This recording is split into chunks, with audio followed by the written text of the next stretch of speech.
This episode is brought to you by Kia's first 3-row all-electric SUV, the Kia EV9, with available all-wheel drive and seating for up to 7 adults, with a 0 to 60 speed that thrills you 1 minute and available reclining lounge seats that unwind you the next. Visit kia.com/EV9 to learn more. Ask your Kia dealer for availability. No system, no matter how advanced, can compensate for all driver error and or driving conditions. Always drive safely. 'Tis the season to shine with H&M. Discover the holiday collection and find fashionable pieces for your wardrobe or for under the tree. Get inspired and dazzle with this year's glam. From tuxedo styles, bow detailed pieces, impressive prints, and more.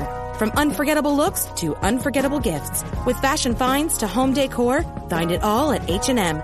Treat your loved ones and yourself this season. Shop in-store or at hm.com.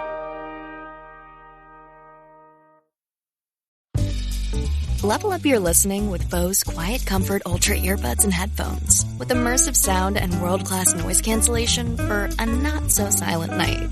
Visit Bose.com/Spotify to shop sound that's more than a present. This episode is brought to you by Carnegie Mellon's Tepper School of Business. Want to advance your career or switch fields? An MBA from Carnegie Mellon's Tepper School of Business can help. Earn your degree from a top-ranked business school with a thought-provoking curriculum, one-on-one leadership coaching, support from experienced career counselors, and full-time, online hybrid, and accelerated MBA formats. Join the intelligent future. Visit cmu.edu/Tepper to learn more. It's time to say goodbye to hold music and say hello to fast customer support with Service Cloud. With trusted AI and data working together, you can skip long wait times and deliver efficient, personalized service right away, all while keeping support costs low and more customers happy. Reimagine your customer support with the #1 AI CRM for service. Learn what's possible at salesforce.com/products/service. Between the kids being home and hosting, everything in our house gets used up in summer. With Instacart, I can save money by stocking up on all my favorite summer brands. I save time by getting everything delivered in as fast as an hour. And I save myself a sink full of dirty dishes by stocking up on paper plates for the annual summer cookout. Save more on summer essentials? Spend more time enjoying summer. Add summer to cart. Download the app to get free delivery on your first 3 orders. Offer valid for a limited time. Minimum $10 per order. Additional terms apply. Welcome to the Human Capital Innovations Podcast, your go-to source for personal, professional, and organizational growth and development. We hope you tune in often for all things people management, organizational development and change, organizational leadership, and social impact related. Maximize your personal and organizational potential with Human Capital Innovations Podcast.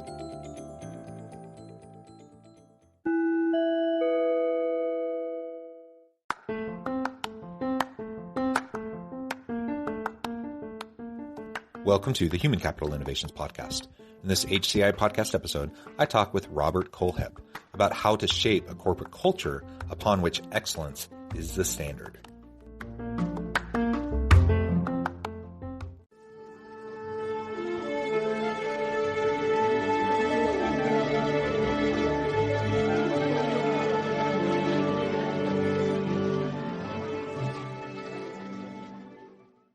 Bob Kohlhepp, welcome to the Human Capital Innovations Podcast. John, thanks so much for having me. Yeah, it is a pleasure to be with you. I'm super excited to tap into your years of experience and all the great insights that you bring to bear on a range of human capital and leadership types of topics. Today, we're going to focus specifically on how to shape a corporate culture upon which excellence is the standard. I love the idea of striving for excellence. I love using culture to help us get there. So we're going to unpack that together and really dive on in. As we get started, I wanted to share Bob's bio with everybody. Bob Kohlhepp joined Cintas Corporation in July 1967 as a controller. Over a span of 50 years with Cintas, he was promoted to positions of general manager, vice president and treasurer, executive vice president, president, and CEO, and then served as vice chair and board chair until retiring in 2016. Additionally, he has served on several association, corporate, nonprofit, and university boards. His new book is Building a Better Organization, that you can find at robertkohlhepp.com. Robert, or Bob rather, anything else you would like to share by way of your background or personal context for listeners before we dive on into the conversation? Only, John, that I feel very blessed to have spent 50 years with one company. As you mentioned, I started in 1967. Our sales were about $1.6 million. We had 62 employees and barely made a profit. Today, we do about $8 billion in sales, have over 40,000 employees, and it's been a great experience for me to be part of that. Don't mean to suggest I did it all. I've had a lot of great people around me as well, but I learned a lot in those 50 years about things you should do and things you shouldn't do, and it was a wonderful experience, and I wanted to share it with others. That's why I wrote my book. Wonderful. And let me just say that that's a bit of a relic, working 50 years with one company. We don't see that very much anymore. That's super fascinating to me in and of itself. But it speaks to a great company, a great organization that created opportunities for you to grow and develop throughout your career. And that's wonderful. It's not something we see all that often anymore, but I really think that's tremendous and probably lays the groundwork for a lot of the culture components and the excellence that you talk about in your book. It certainly does. And I was blessed to be able to do it. I had a great, the founder of the company was my mentor. I learned a great deal from him. As you said, I was in a business where it was growing, had opportunities. So why leave? Good company, good people, well managed, no reason to leave. Yeah, excellent, excellent. So let's dive on in and talk more about the book and talk more about, really how we go about creating this culture of excellence and really a standard of excellence for people throughout our organization. Well, John, I think the first thing I would say about that is that every organization has a culture. You could think about the family you grew up in, the high school you attended, the college you attended. There was a culture there. Things that your mom and dad felt strongly about, things that they would allow you to do, things they would not allow you to do, and so forth, and what their expectations of you were as a child and as you grew up. Every business has a culture as well. The problem that I see is that far too many of those companies and organizations and nonprofits, as a matter of fact, as well, don't take the time to define what their culture is and or what they want it to be. And therefore, the culture changes over time. Every time a new CEO or top management turnover occurs. And we strove to have the culture of Cintas, not the culture of our founder, not my culture, not the person who succeeded me as CEO. And we very carefully defined that. And it was made up of three things. First of all, our principal objective, which was to exceed our customers' expectations in order to maximize the long-term value for our shareholders and for our working partners, who are employees. We called them partners. And that one sentence drove every decision we made. And anytime we were struggling with a decision as to what should we do? Should we buy a company? Should we hire someone? Should we go into a new market, a new business? It always came down to which decision will exceed our customers' expectations and maximize the long-term value for our shareholders and for our employees. The second part of our culture was our corporate character, we called it. Adjectives and phrases that describe how we wanted to go about doing our jobs, how we felt about our customers, how we felt about our employees, honesty and integrity, professionalism, a whole bunch of adjectives and phrases that describe the way we operated and wanted to operate. And then the last part was our management system, where we defined policies and procedures on recurring problems and issues. And that's the way we ran the company. And we wrote books about it. We taught courses about it. We lived it every day, which is the hard thing. So many times you see companies have wonderful statements in their annual reports, but they don't live them every day. In fact, if you go back and read Enron's annual report before they imploded, it would have sounded very wonderful to you. The problem is they just didn't do it. And so every organization has a culture, and I think it's incumbent upon top management to find that culture, to teach that culture, to live that culture. And part of our culture was excellence in everything we do. We wanted to look professional, act professional. We wanted to achieve exceptional results. We had high standards for our people, high expectations for ourselves and for our people. And that was part of our culture that we established. And I think when you do that, you tend to attract people that are attracted to that. And you tend not to attract people who aren't attracted to it. Doesn't mean we're better or worse. We just weren't compatible. And I think if you create that expectation that we're going to achieve excellence, we're going to strive for excellence, you probably never really achieve excellence, but you're always reaching for it and trying to improve. Nothing you do is as good as it can be. And we call that positive discontent. Everything we do has to constantly get better because we have these people called competitors that are trying to copy everything we do and trying to catch us. And if you aren't continuing to get better, they will catch you and maybe pass you. So I think that whole concept of excellence and achieving excellence was an integral part of our culture. And it was sort of the way we ran the company. And I think that's why it permeated the entire organization. Yeah, man, so much you said there to unpack. You talked about the core components to creating the culture, which I think is excellent. And you also talked about really just the day-to-day, the sustainability of a given culture. The bottom line is we have to be able to walk the walk, not just talk the talk.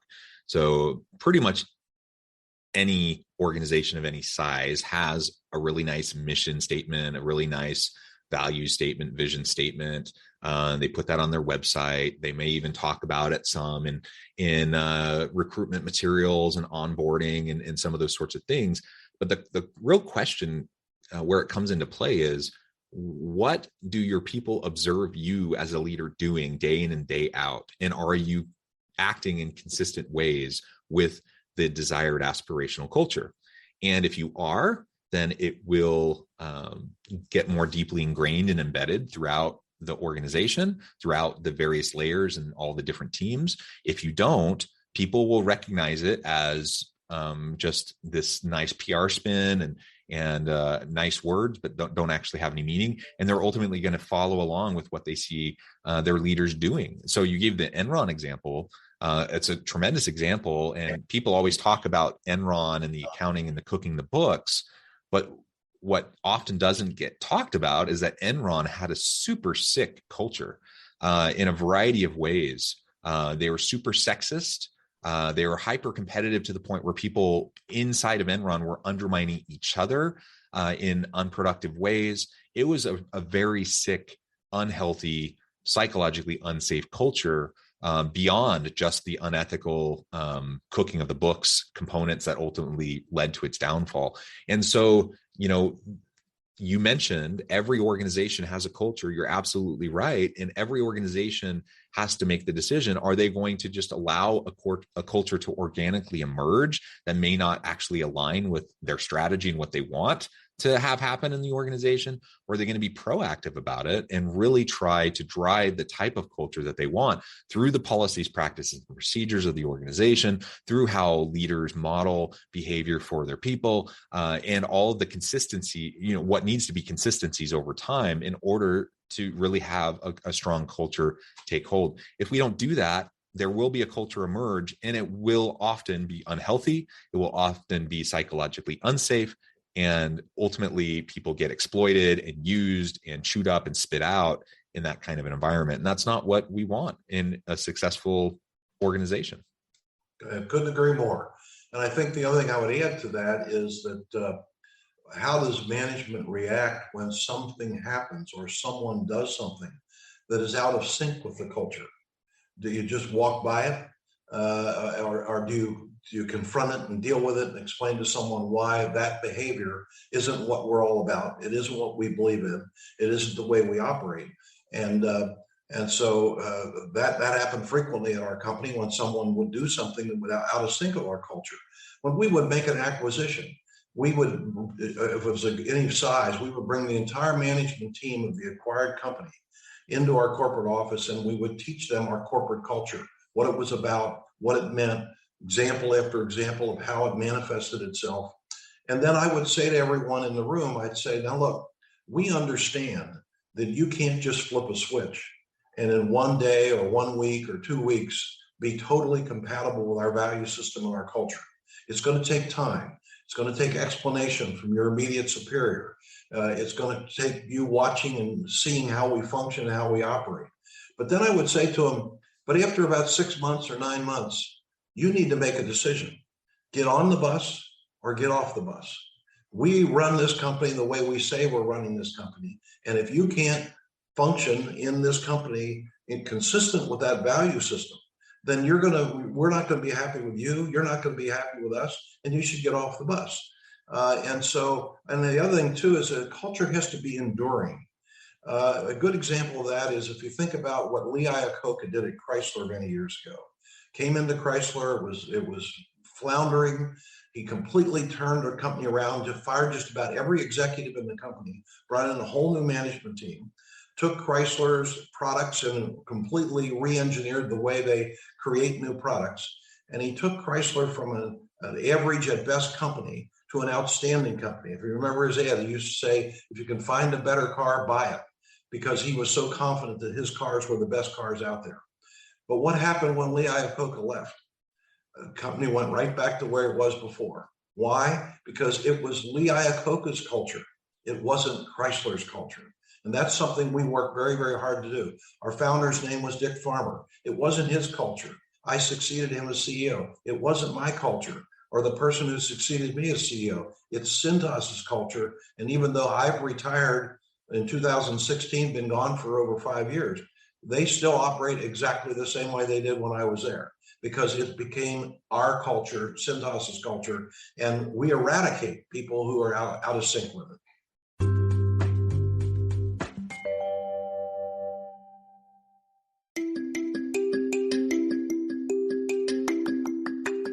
I'm excited to announce the publication of my new book from HCI Press, Bluer Than Indigo Leadership: The Journey of Becoming a Truly Remarkable Leader.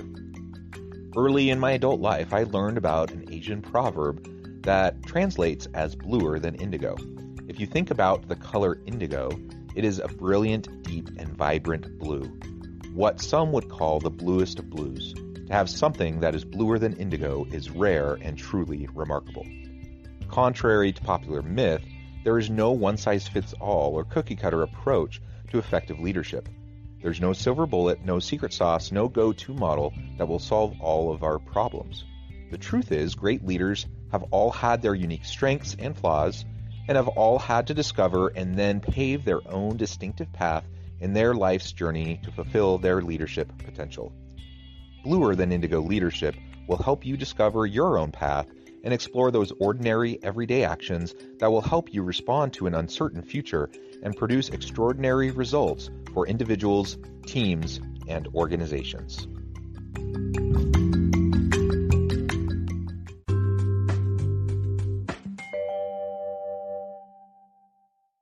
Yeah, so over time, some of it's self-selection in and out, but also through coaching, mentoring, performance management processes, all those sorts of things, you end up better aligning the human capital and the people within the team, with the culture that you want. And either they choose to self-select out, or they kind of get removed and given opportunities to go, somewhere else that might better fit and align with what they're trying to accomplish in their career.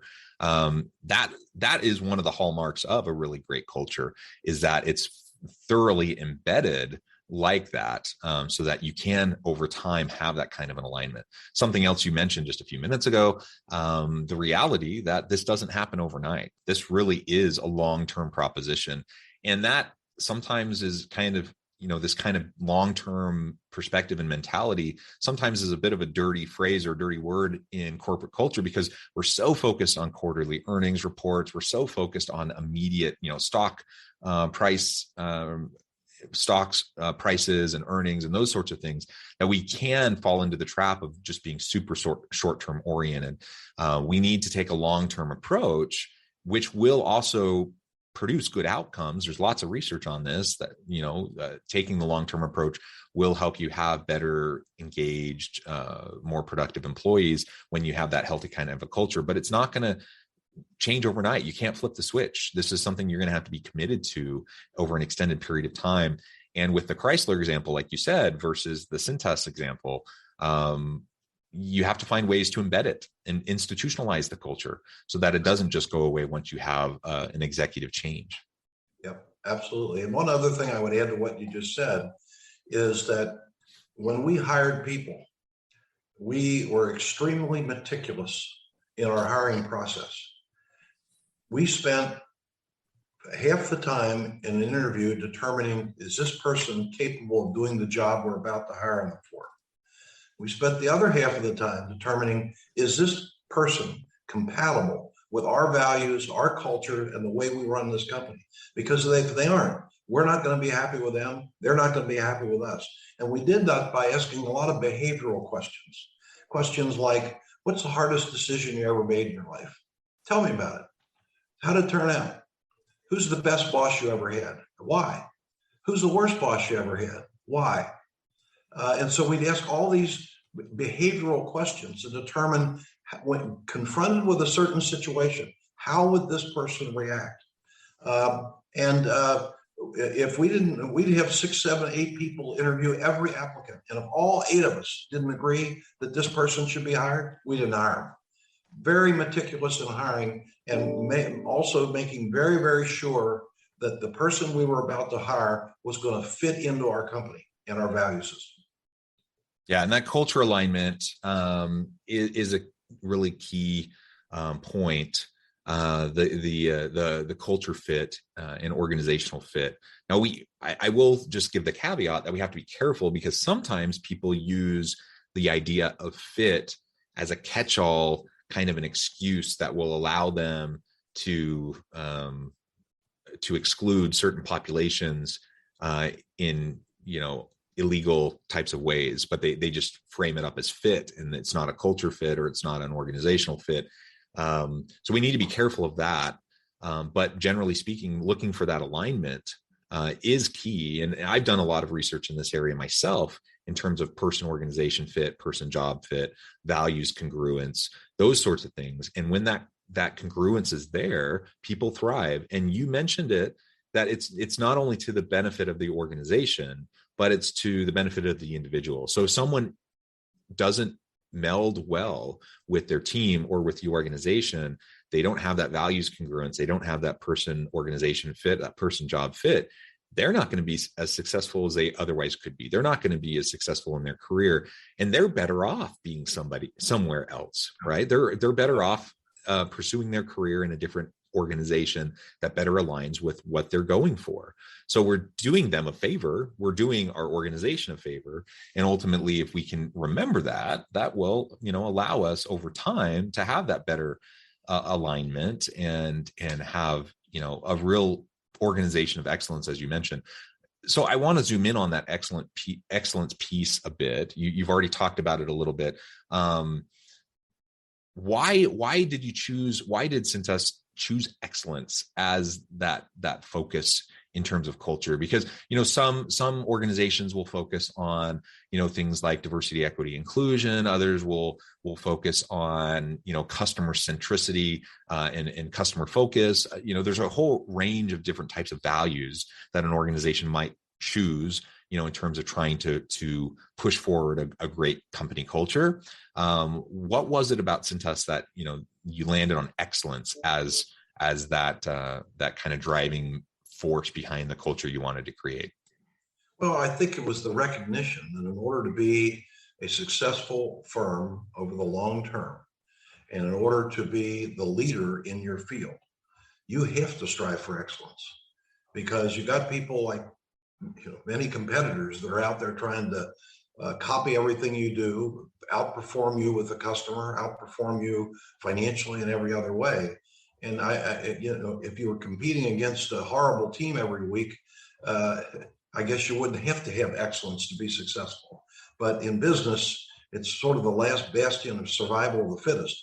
If you don't do the best job for your customer, you don't give your shareholders a good return, if you don't have a company that's diverse and it performs well, you're going to be an average company and also ran company. And we made the decision early on that wasn't what we wanted to do. We did not want to be an average company. We did not want to be copying our competitors all the time. We wanted them to be copying us. And the only way you can achieve that is with excellence. Yeah, that makes sense to me. And excellence encompasses all of those other elements too. I think, when I think of excellence, I think of, a people-centric organization that focuses on the excellence of their team members and people in the organization, the employees, also focuses on the customer experience, focuses on excellence in all operational areas of the organization, all the divisions, all the different logistics and those sorts of things, just excellence across the board. When we have that kind of a mentality that, yes, I'm going to come to work each and every day and strive for a little bit better, a little bit more excellence in the work that I do, I think that's a tremendous motivator to people too, as they see, whether they end up staying at the company long term or they see it as a launching point, to get great experience and then move on to a different organization for the rest of their career.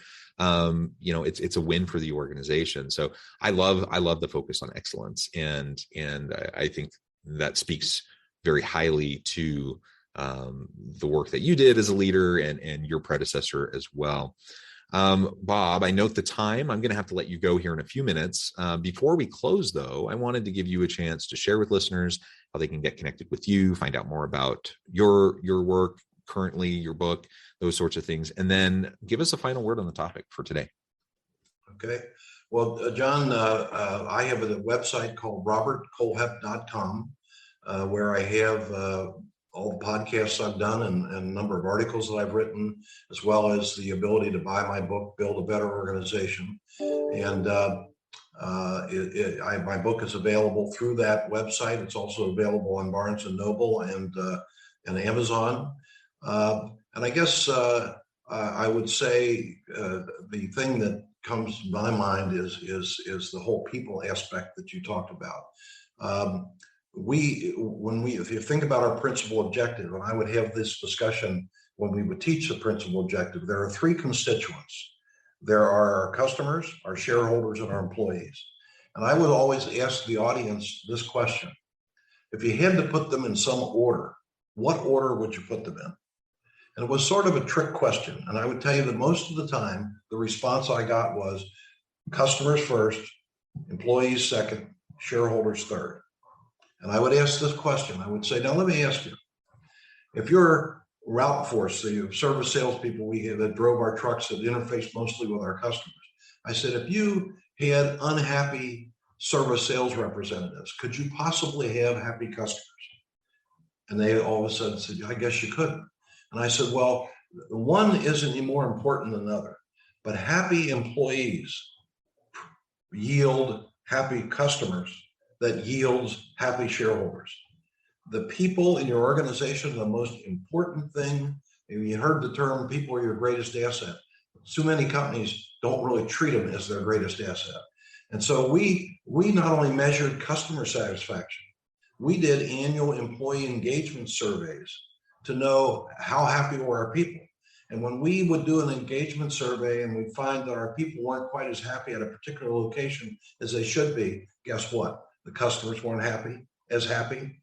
The returns weren't as good. And so it all starts with your people. The analogy I used to give is think about a basketball coach. Can a great basketball coach win many games without great players? No way.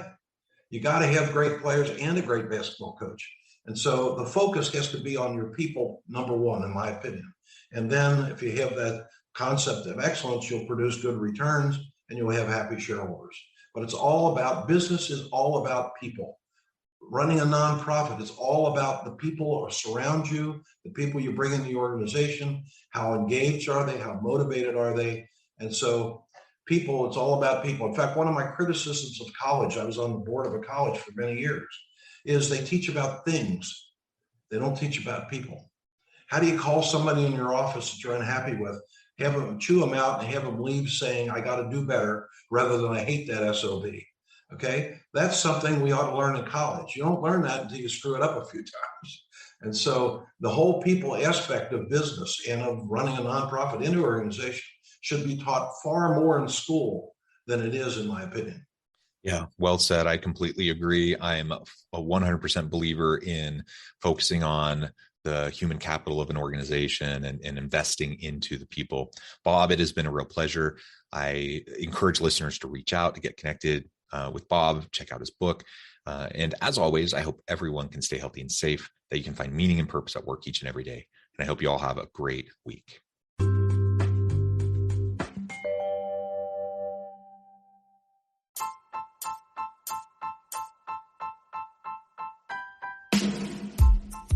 The alchemy of truly remarkable leadership. Ordinary, everyday actions that produce extraordinary results. Consider how the nature of work has shifted over the past 50 years. With increased globalization, rapid technological advancement, and the shift in economic composition, the average job of today looks very different than the average job of 50 years ago. What will the jobs and organizations of tomorrow look like? Moreover, what does this all mean for organizational leaders? What are the core competencies and capabilities of organizations and their leadership that are prepared for continued disruption and geopolitical and socioeconomic shifts? Regardless of what the future holds, increasingly, leaders need to be socially minded, data-driven, decisive, champions of talent, and disruptors of the traditional notions of leadership, teams, organizations, and work. The alchemy of truly remarkable leadership will help you to explore your own leadership competencies and capabilities and consider ways to apply and implement them into your workplace and personal life.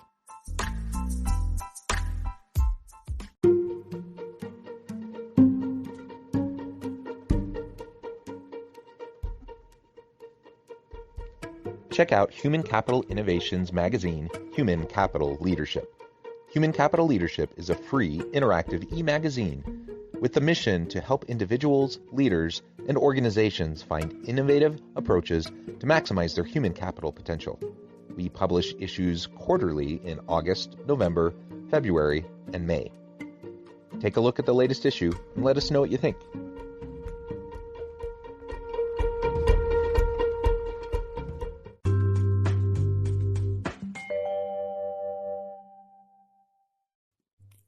Thanks again for joining us for this episode of the Human Capital Innovations Podcast. I hope you stay healthy and safe and that you have a great week.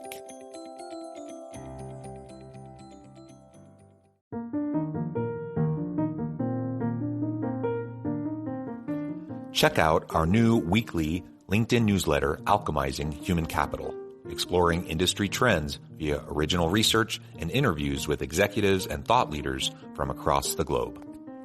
We look forward to having you join us.